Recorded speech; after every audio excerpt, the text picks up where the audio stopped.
Overthinking की वजह ये होती है जी कि आप इनसिक्योर रहते हैं। वो मेरे से बात नहीं करा तो किधर है, हाँ। घर लेट आया तो किधर, लेट रिप्लाई आया तो किधर है। यार मसरूफ भी हो सकता है वो, या वो मसरूफ भी हो सकती है। आपको पता है कि आप इतने अच्छे हैं तो वो आपके अलावा कहीं नहीं जाने वाला या जाने हाँ, वाली, ठीक हाँ। है। तो एक तो कॉन्फिडेंस आपको अपने ऊपर रखना चाहिए। और ओवर थिंकिंग जो है वो वैसे ही बड़ी मिसअंडरस्टैंडिंग क्रिएट करती है। ओवर थिंकिंग की वजह से आपने क्या किया कि आपने नेगेटिव थॉट्स अपने दिमाग में प्रोसेस कर लिए हैं, तो आपका पॉजिटिव सोच ही नहीं सकते। अच्छा, अक्सर देखा जाता है कि रिलेशनशिप्स में ख़वातीन ओवरथिंकिंग करना शुरू कर देती हैं। उनके ज़हन में अजीबो-गरीब ख़यालात आते हैं कि पता नहीं उनका शौहर उनको चीट कर रहा है, उस पे शक करना शुरू कर देती हैं। इस ओवरथिंकिंग की वजह क्या होती है?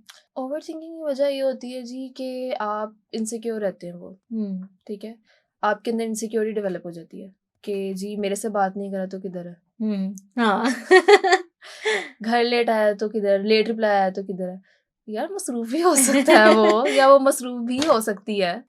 तो ऐसा नहीं होना चाहिए। आपको एक तो कॉन्फिडेंस होना चाहिए रिलेशनशिप पे, और फिर सबसे पहले अपने ऊपर कॉन्फिडेंस होना चाहिए, ठीक हुँ, है। आपको पता है कि आप इतने अच्छे हैं तो वो आपके अलावा कहीं नहीं जाने वाला या हाँ, जाने वाली, ठीक हाँ। है।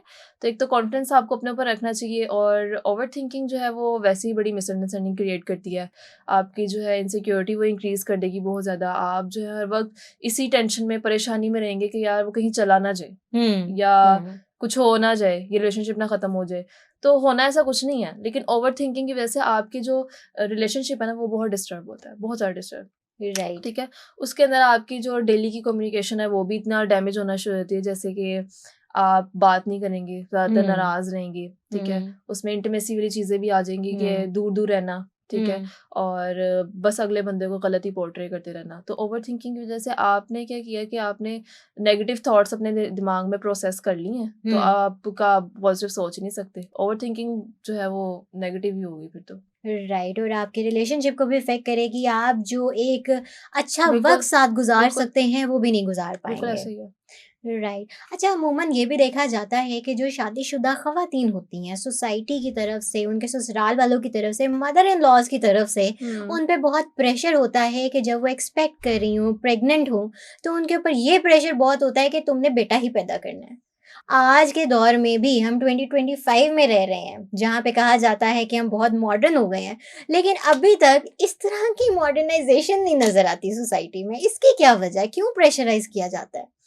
हाय! हफ्सा, आपने बहुत तकलीफ़ वाला सवाल किया है। मेरे पास इस तरह के पेशेंट्स आते हैं, मैं तो यकीन करें कि मेरी आँखों में आँसू आ जाते हैं सुन के। हुँ, इतनी तकलीफ़ में होती हैं ना वो औरतें जिनके साथ ये मसले हैं। अब आपको मैं एक सिनेरियो बताती हूँ, देखें। एक औरत है जिसकी हुँ, पहले 3 बेटियाँ, हुँ, ठीक है? अब वो प्रेग्नेंट है, हुँ, ठीक है? अब उसको प्रेशर है कि जी बेटा पैदा करना है। एक तो वो प्रेग्नेंट है, हुँ। दूसरा उसके साथ कितने ज़्यादा हार्मोनल चेंजेस चल रहे हैं, ठीक बिल्कुल, है? बिल्कुल। मूड स्विंग्स हैं, तबीयत ख़राब है, गट्स के इश्यूज़ हैं, और पूरा उसका मेटाबॉलिज़्म चेंज हुआ हुआ है, हुँ, ठीक है? हुँ, तो एक उसको प्रेगनेंसी, दूसरा उसको ये प्रेशर कि पहले 3 बेटियाँ, हुँ, अब बेटा ही करना है, हुँ। ठीक है? और फिर हर चीज़ में लाइक, और तीसरा उसके ऊपर प्रेशर ये कि हस्बैंड ना कहीं दूसरी शादी कर ले। हाँ, बिल्कुल।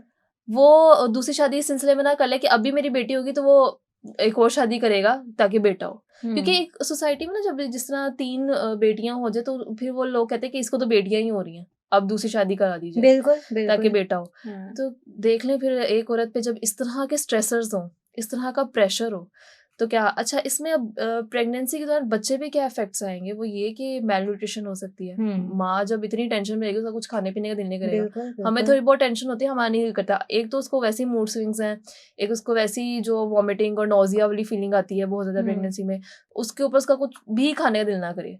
तो फिर देखिए फिर बच्चे की सेहत पे क्या है, मैलन्यूट्रिशन है ना, प्रीनेटल और पोस्टनेटल इश्यूज़ में हुँ, वो बात आ जाए। प्रीनेटल इश्यूज़ में ये होता है कि जी आप माँ जो है उसको बेशतर किस्म की जो है डिज़ीज़ हो जाए कोई, या स्ट्रेसफुल या बीपी हाई हुँ, हो जाए, हुँ, या शुगर हो जाए। हुँ, तो ये सारी चीज़ें जब टेंशन में बहुत रहेगी तो फिर वो बच्चे की सेहत पे भी इफ़ेक्ट कर रहा है।